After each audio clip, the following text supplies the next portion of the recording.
2 মিনিটে হয়ে যায় রেডি ম্যাগি ম্যাগি ম্যাগি। জানি না ম্যাগি 2 মিনিটে আদৌ রেডি হয় কি না, কিন্তু আজকের ম্যাগি যেটা করব সেটা 2 মিনিট না হলেও মোটামুটি তাড়াতাড়ি তৈরি হয়ে যাবে এবং খেতেও বেশ টেস্টি হবে। তোমরা ভাবছো ম্যাগি তো সবসময় আমরা কম বেশি খাই, তো এটা আবার নতুন করে রান্না করে দেখানোর কি আছে? না, এটা একটু অন্যরকমভাবে হবে। সেই জন্য প্রথমে 3 রকম সস নিয়ে নিয়েছি, সয়া সস, চিলি সস এবং টমেটো সস। এবার এই 3টেকে একসঙ্গে মিক্স করে রাখবো। এর সাথে আপনারা লঙ্কার গুঁড়ো বা চিলি ফ্লেক্স মিক্স করতে পারেন, আমি সেটার কোনোটাই করিনি। আমি কাঁচা লঙ্কা কুচি করে রান্নার শেষে দিয়েছিলাম।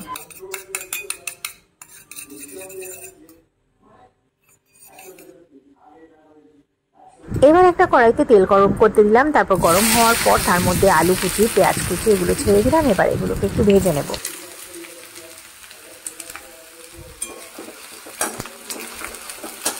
আমি আজকে রান্না করব 4 প্যাকেট ম্যাগি, আর তার জন্য আমি ছোট ছোট 2টো আলু নিয়েছি আর ছোট ছোট 2টো পেঁয়াজ নিয়েছি। তারপরে দেখছি যে না, একেবারে ছোট না, অনেকটাই পরিমাণে পেঁয়াজ আলু হয়ে গেছিলো। আর একটা পাত্রতে আমি জল গরম করে সেখানে ম্যাগিগুলোকে সেদ্ধ হতে বসিয়ে দিলাম। এরপর যখন কড়াইতে ভাজা করতে রাখা সেই আলু পেঁয়াজগুলো একটু ভাজা হয়ে গেছে, তখন তার মধ্যে ম্যাগি মশলা মিশিয়ে দিলাম, আর তারপর ওর মধ্যে মিশিয়ে দিলাম সেই যে মিক্স করে রাখা সসটা ছিল সেটা, আর সাথে স্বাদ মতো একটু নুনও দিয়ে নিলাম। খুব বেশি নুন লাগবে না, কারণ মশলাতে কিন্তু নুন অলরেডি থাকেই, তাই এই আলু ভাজার জন্য অল্প যেইটুকু নুন প্রয়োজন সেইটুকু নুনই কিন্তু এর মধ্যে দিয়েছি আমি।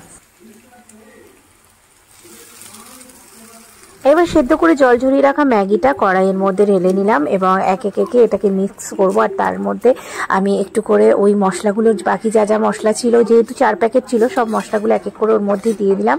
আর একটু ধনেপাতা কুচি দিয়ে দিলাম উপর দিয়ে, আর সাথে একটু সস দিয়ে ব্যাস, তারপরে নাড়াচাড়া করে রেডি হয়ে গেল আমাদের আজকের ম্যাগি। এটা খেতে কিন্তু বেশ টেস্টি হয়।